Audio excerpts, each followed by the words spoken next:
Hi hello ಎಲ್ರಿಗೂ ನಮಸ್ಕಾರ. ಇವತ್ತು ನಾನು ಈಸಿಯಾಗಿ ಪಾಲಕ್ ರೈಸ್ನ ಹೇಗೆ ಮಾಡೋದು ಅಂತ ತೋರಿಸ್ತಾ ಇದ್ದೀನಿ.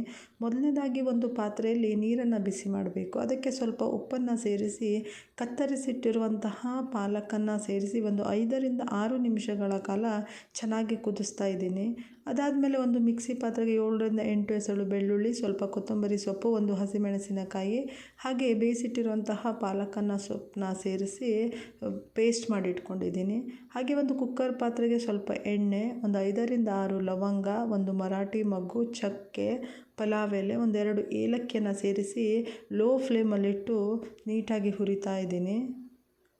ಅದಾದಮೇಲೆ ಒಂದು 2ರಿಂದ 3 ಈರುಳ್ಳಿಯನ್ನು ಕತ್ತರಿಸಿ ಹಾಕ್ಕೊಂಡಿದ್ದೀನಿ. ಅದನ್ನು ಕೂಡ ಲೋ ಫ್ಲೇಮಲ್ಲಿಟ್ಟು ಫ್ರೈ ಮಾಡ್ತಾ ಇದ್ದೀನಿ. ಅದಕ್ಕೆ ಒಂದು ಟೊಮೆಟೊವನ್ನು ಕೂಡ ಸೇರಿಸ್ತಾ ಇದ್ದೀನಿ.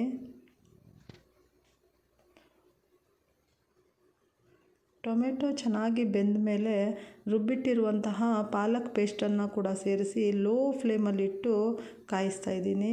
ಅದಕ್ಕೆ ಸ್ವಲ್ಪ ಅರಿಶಿನ, ಉಪ್ಪನ್ನು ಸೇರಿಸ್ತಾ ಇದ್ದೀನಿ.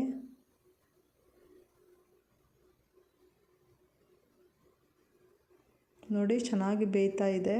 ಹಾಗೆ 1.5 ಗ್ಲಾಸಷ್ಟು ಅಕ್ಕಿಯನ್ನು ಕೂಡ ತೊಗೊಂಡಿದ್ದೀನಿ.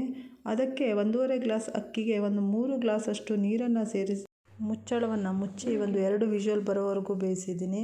ಈಗ ನೋಡಿ ರುಚಿಯಾಗಿರುವಂತಹ ಪಾಲಕ್ ರೈಸ್ ತಿನ್ನೋದಕ್ಕೆ ರೆಡಿಯಾಗಿದೆ. ತುಂಬ ಈಸಿಯಾಗಿರುತ್ತೆ, ಆರೋಗ್ಯಕ್ಕೂ ಕೂಡ ತುಂಬ ಒಳ್ಳೆಯದು. ನೀವು ಒಂದು ಸಲ ಟ್ರೈ ಮಾಡಿ ನೋಡಿ. Thank you.